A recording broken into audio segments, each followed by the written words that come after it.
Hello student, MS classes में आप सबका स्वागत है। आज हम लोग जो है कक्षा 10 का जो एनसीईआरटी गणित है उसका जो है अध्याय 5 जो कि समांतर श्रेणी पर आधारित है उससे का प्रश्नावली 5.1 का जो है आज हम लोग जो है चौथे प्रश्न का बिल्कुल अंतिम पार्ट, एक तरीके से ये कहिए कि 5.1 का भी आज हम लोग अंतिम पार्ट करने जा रहे हैं। कितना इसमें 3 क्वेश्चन दिया है। तीनों क्वेश्चन में हम लोग को ये बताना है कि दिया गया क्वेश्चन समांतर श्रेणी है कि नहीं, कौन समांतर श्रेणी है कौन नहीं है ये बताना है। फिर उसके बाद ये लिखा है कि अगर समांतर श्रेणी है तो सार्वधातुक को बताइए इसमें।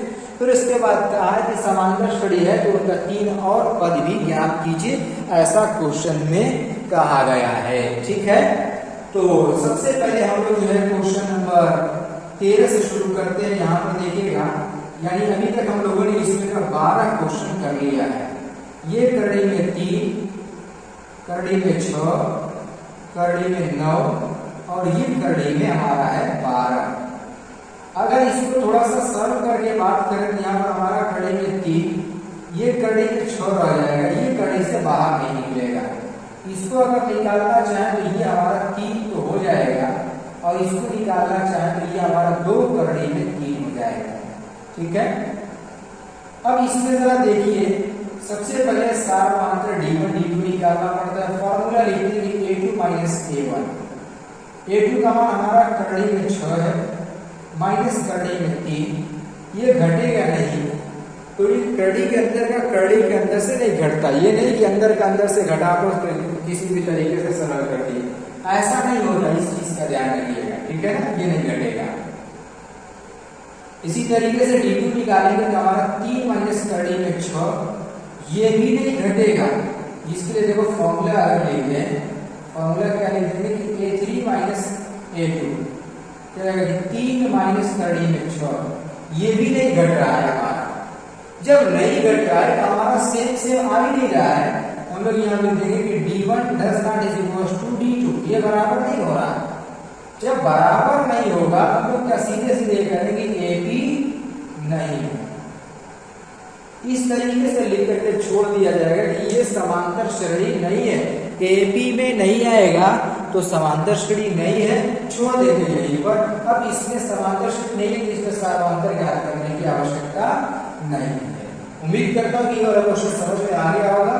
अब देखिए इसमें का जो है ये वाला क्वेश्चन, जो क्वेश्चन नंबर 14 है, क्या कह रहा है देखिएगा।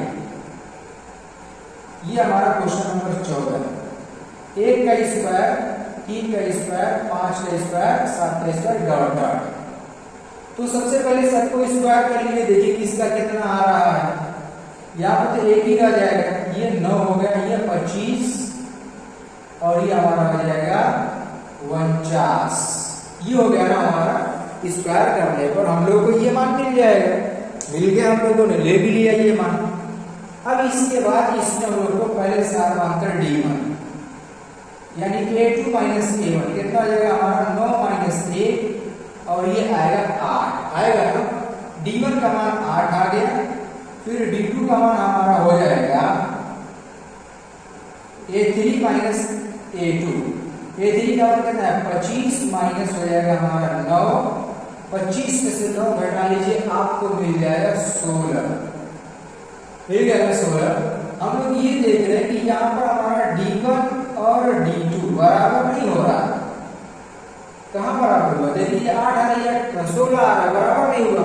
और जब यही नहीं बराबर हुआ तो हम लोग क्या कह देंगे कि ये हमारा समांतर श्रेणी में नहीं है, यानी ए बी हमारा नहीं है, ये हमारा ए बी नहीं है।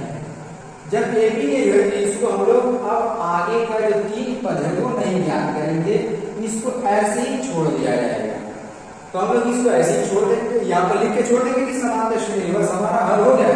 ये देखिए कि इससे कुछ बात नहीं, बस लिख के छोड़ दिया जाएगा। अब इसके बाद देखिए एक और क्वेश्चन जो इस प्रश्नावली का और क्वेश्चन नंबर 4 का अंतिम प्रश्न है, वो हमारा 15वां प्रश्न। क्या लिखा है, 1 का स्क्वायर, 5 का स्क्वायर, 7 का स्क्वायर और 73।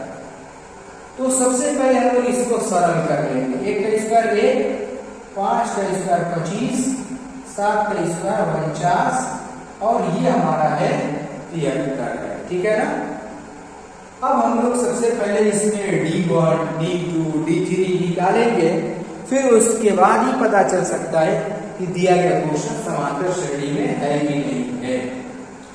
देखिएगा D1 बराबर हमारा क्या हो जाएगा कि A2 माइनस A1 कितना है 25 माइनस A कितना आ जाएगा हमारा 24 आएगा। फिर D2 जब अगर हम लोग देखेंगे तो D2 का मान हमारा कितना है, फॉर्मूला रखेंगे तो A3 माइनस A2 कितना आएगा 49 माइनस 25, ये भी हमारा आ जाएगा आपका 24 आ जाएगा। घटा के देख लीजिए 49 से 25 घटा लीजिए आपका 24 आ जाएगा।